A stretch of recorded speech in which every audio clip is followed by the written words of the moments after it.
There is a corner of the human heart that we dare not look into, a dark room where our most shameful secrets reside.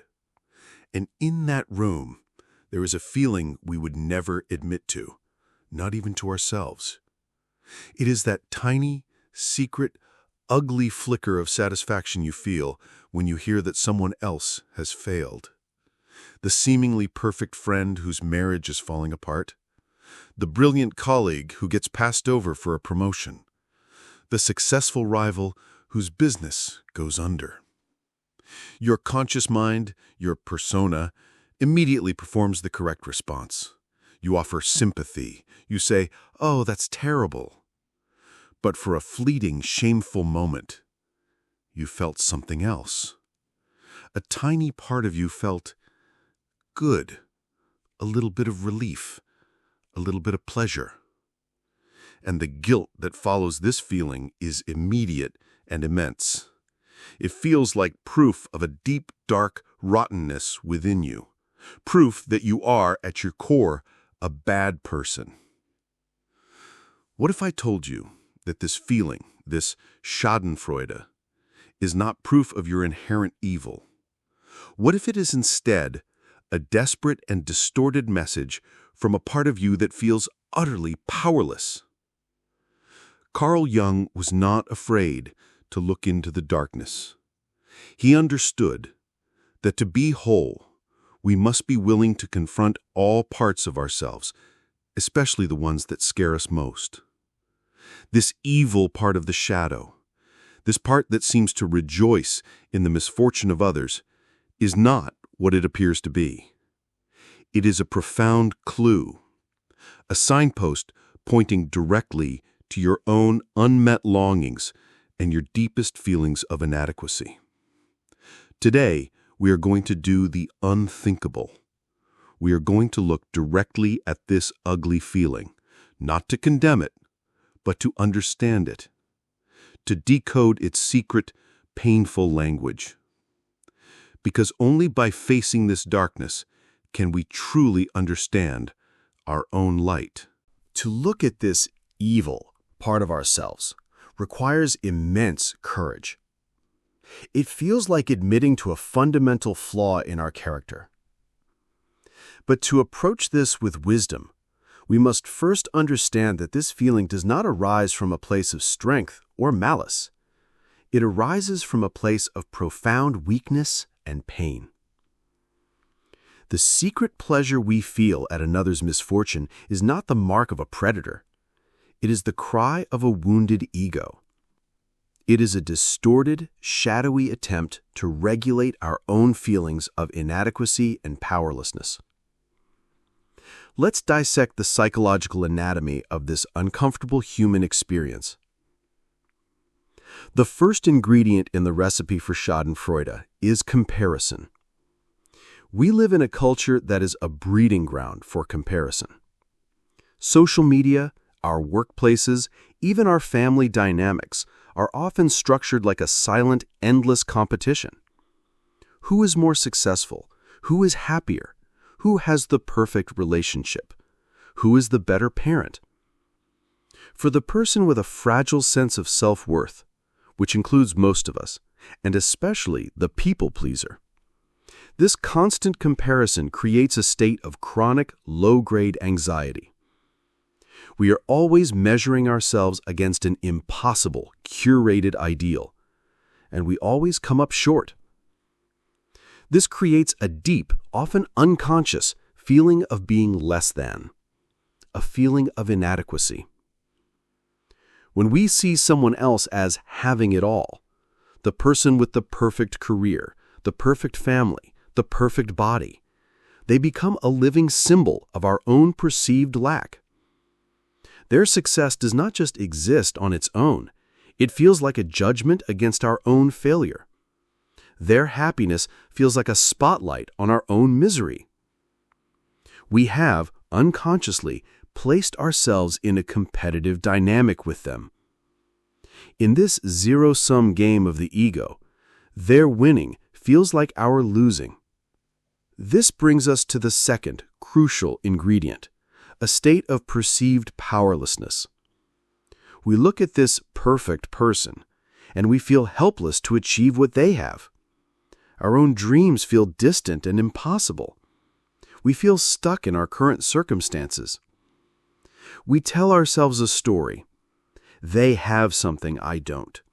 They are luckier, smarter, more disciplined, more worthy. This story deepens our sense of inadequacy and traps us in a state of passive envy. We feel small and insignificant in the face of their towering success. Our ego feels threatened. Our sense of worth is diminished. Now, the stage is set for the evil feeling to arise. What happens when this perfect person, this symbol of our own inadequacy, suddenly fails? The successful colleague gets fired. The friend with the perfect marriage announces they are getting a divorce. The fitness influencer you follow posts about an injury that will stop them from competing. In that moment, the entire dynamic shifts.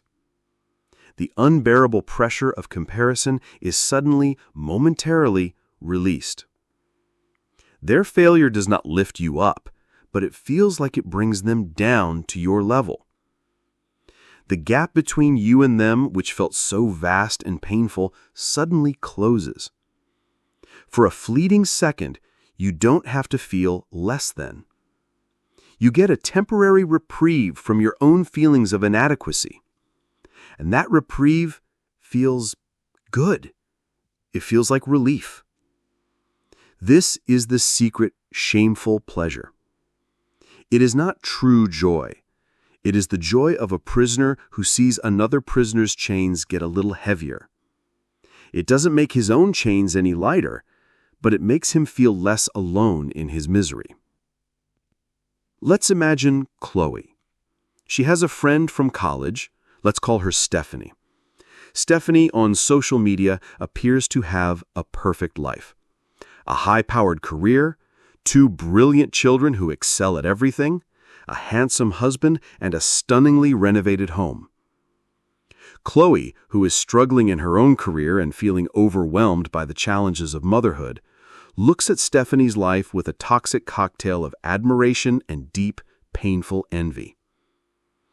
Stephanie's success feels like a constant reminder of Chloe's own perceived shortcomings.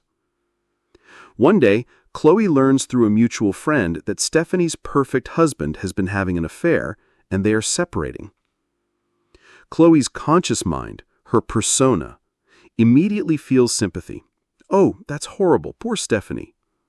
But underneath that, in a secret dark corner of her heart, another feeling flickers. A tiny, ugly spark of relief, of satisfaction.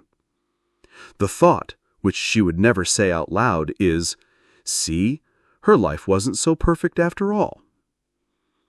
This thought immediately makes Chloe feel like a monster. She is flooded with guilt. But let's decode what is really happening. Chloe's flicker of pleasure is not about wanting Stephanie to suffer. It is about the momentary release from her own suffering. For a brief second, the crushing weight of comparison has been lifted.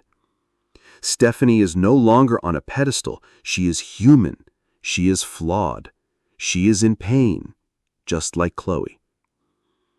In that moment, Chloe doesn't have to feel less than Stephanie. The pleasure is not born of malice. It is born of the desperate relief from the pain of her own inadequacy.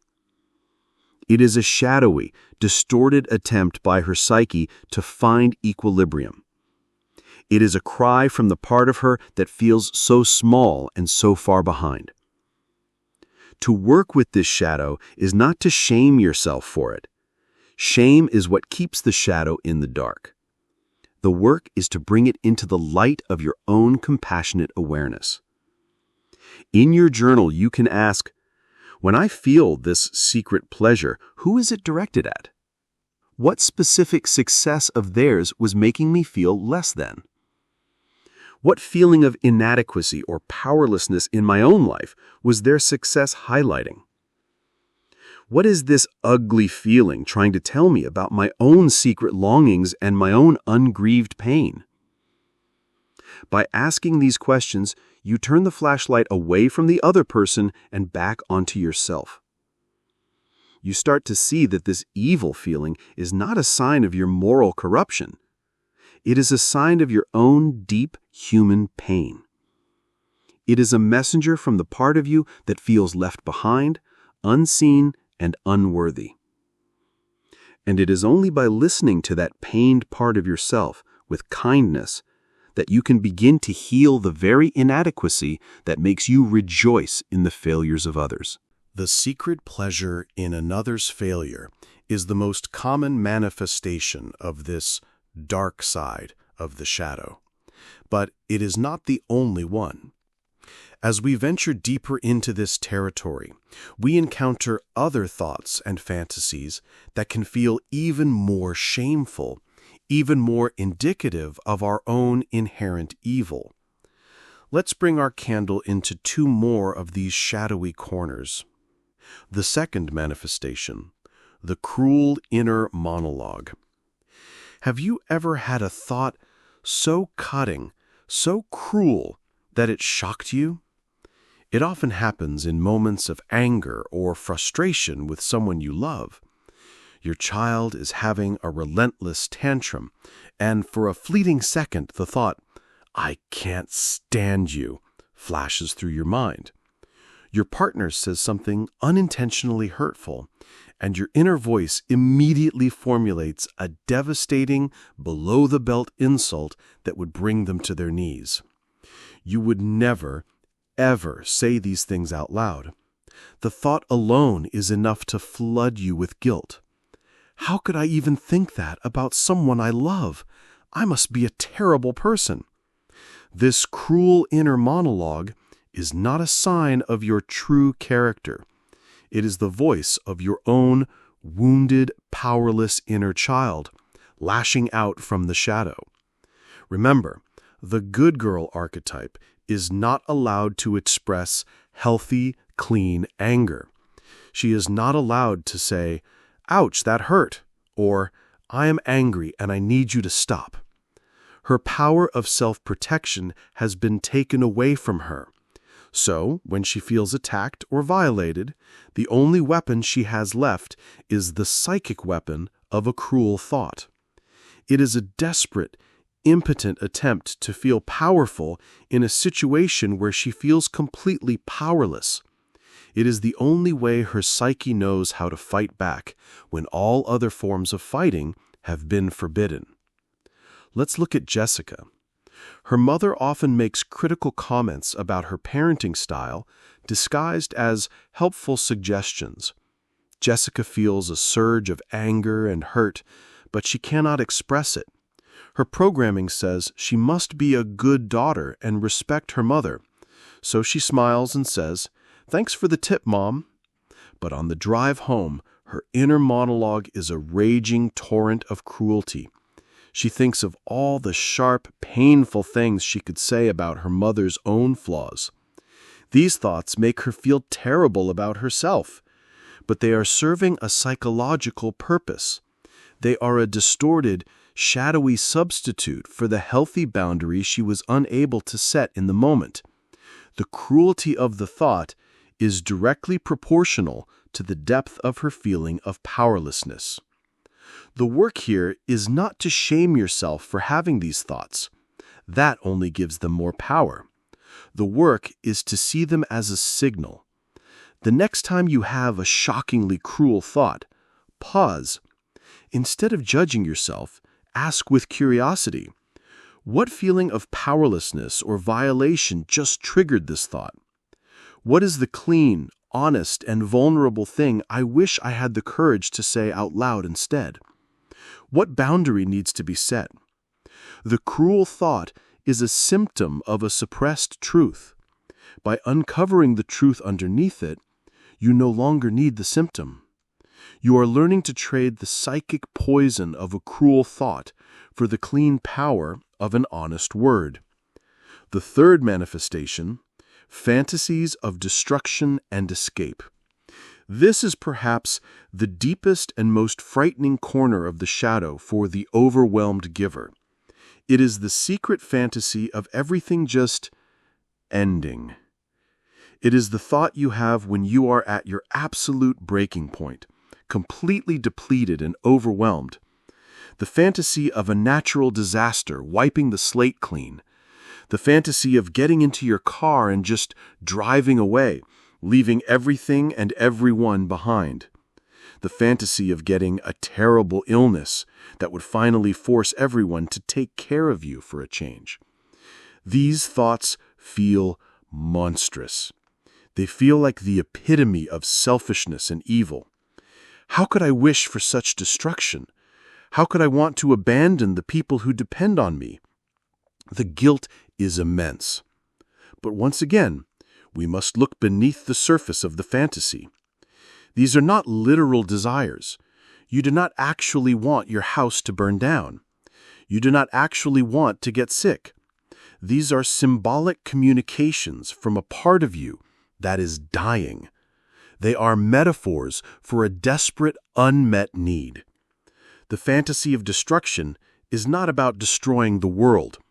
It is about destroying the current structure of your life, which has become an unbearable prison. It is the soul's cry for a radical change, for a system reboot, because the current system is killing you. The fantasy of escape is not about abandoning your loved ones. It is a desperate longing for freedom, for a moment of peace, for a respite from the relentless weight of responsibility. The fantasy of getting sick is not about wanting to suffer. It is the cry of a part of you that does not feel it can receive care, rest, and nurturing unless it is completely incapacitated. It is the only way your psyche knows how to ask for help. When these fantasies arise, do not panic. Do not shame yourself. See them as a critical 5-alarm fire bell from your soul. The message is emergency, system failure. I cannot sustain this any longer. The practice is to listen to the desperate need behind the destructive fantasy. In your journal, you can ask, what specific structure in my life feels so unbearable that a part of me wishes it would be destroyed? What kind of freedom is the runaway fantasy really about? Is it freedom from a specific person, a specific responsibility, the freedom to just be alone? What kind of care and nurturing am I so desperate for that my psyche believes only a terrible illness could provide it? It is the only way my psyche knows how to ask for help. This evil part of the shadow, the pleasure in failure, the cruel thoughts, the destructive fantasies, is not a sign of your moral depravity. It is a sign of your profound suffering. It is the language of the utterly powerless, and it is, paradoxically, where your greatest potential for transformation lies, because it shows you, with unflinching, brutal honesty, exactly where your life is most out of alignment with your soul. It shows you where your boundaries have been completely annihilated. It shows you where your needs have been starved to the point of desperation. It shows you where your unlived life is screaming to be born. To face this part of yourself is the ultimate act of courage. It is the willingness to see that the monster in the basement is not a monster at all. It is just a lost, starving, and terrified part of you begging to be brought home. We have walked through the darkest rooms of the shadow. We have looked at the secret pleasure in another's failure.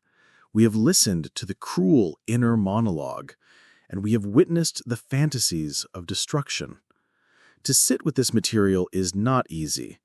It can feel heavy, discouraging, and deeply shameful. You may be thinking, okay, I see it. I see this darkness in me. Now what? How do I get rid of it? And here we arrive at the great paradox of all shadow work. The way to transform this evil part of the shadow is not to fight it, to fix it, or to destroy it. Any attempt to do so is an act of aggression against yourself, which only strengthens the shadow. The path to healing, as counterintuitive as it may sound, is through acceptance and compassion. You must be willing to befriend the monster in your own basement. You must learn to see its distorted, ugly face as the face of your own deepest pain. This is not the same as condoning harmful behavior. It is about creating a new inner relationship with the parts of you that you have deemed unacceptable.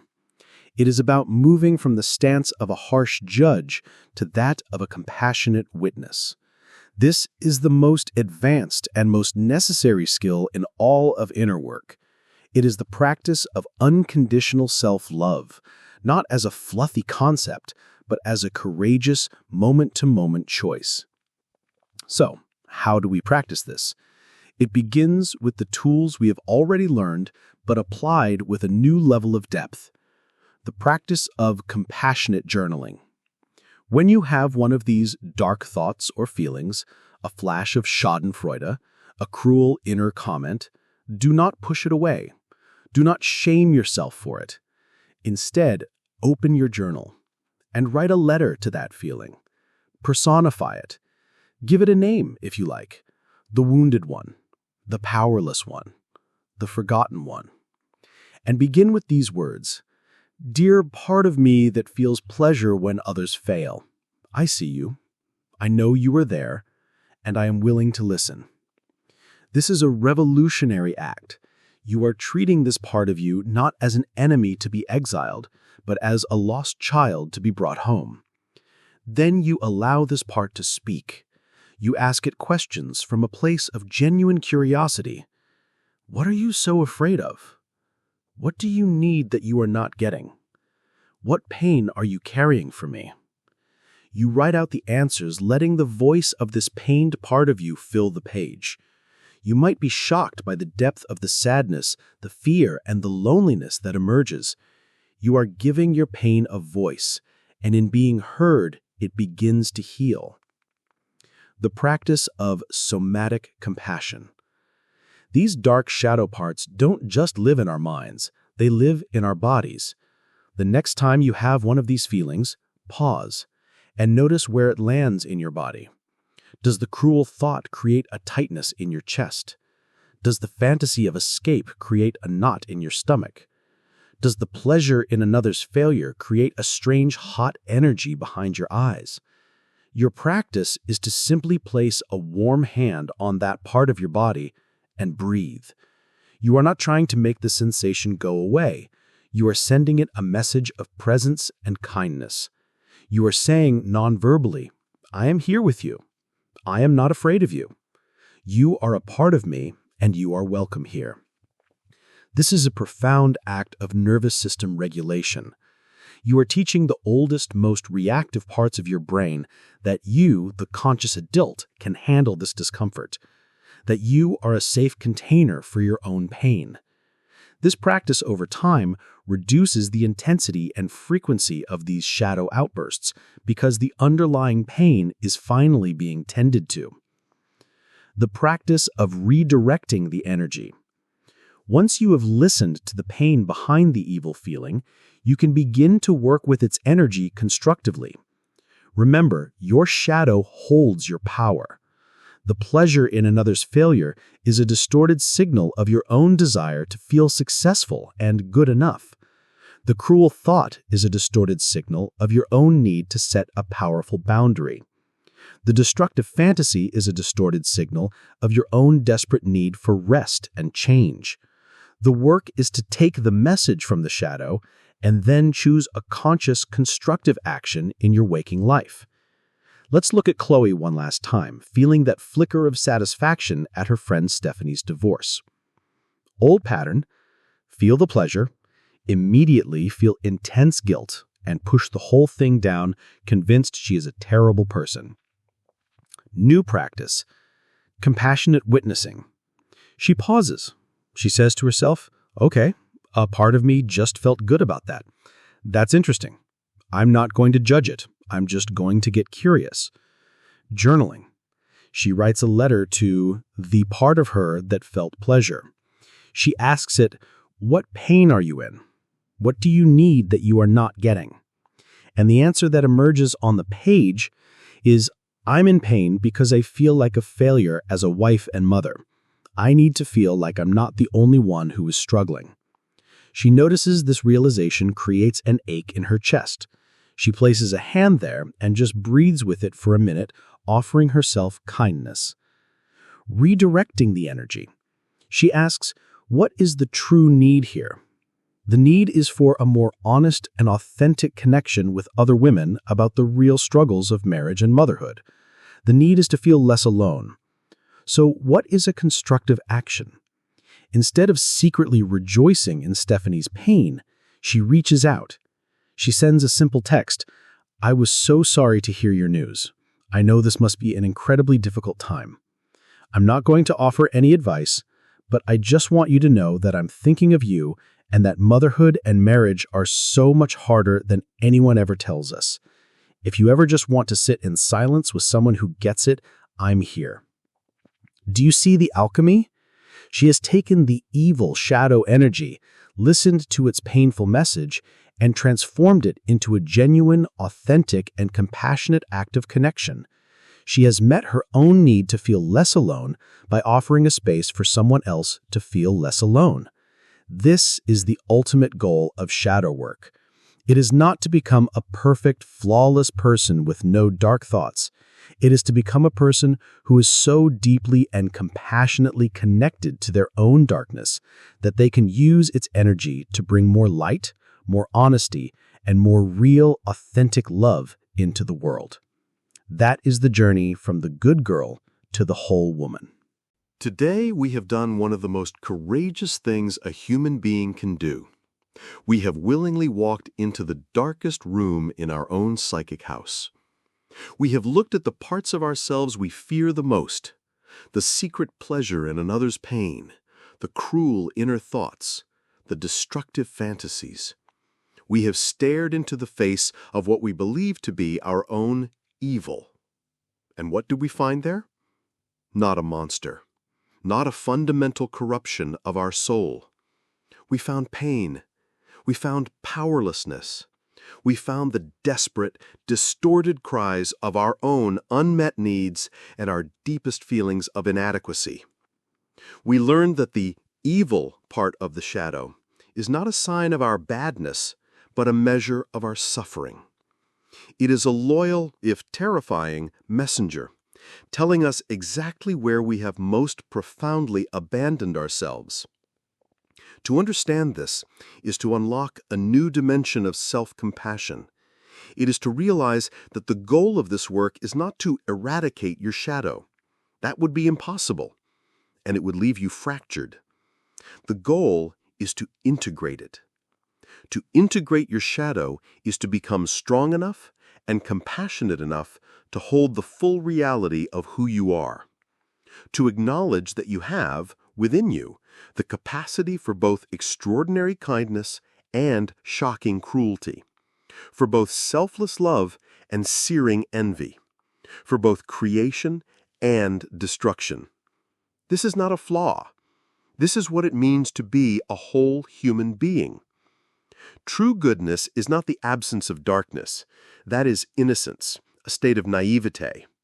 True goodness, true spiritual maturity, is the capacity to be fully aware of your own darkness, your own potential for evil, and to consciously, with your whole being, choose the light anyway.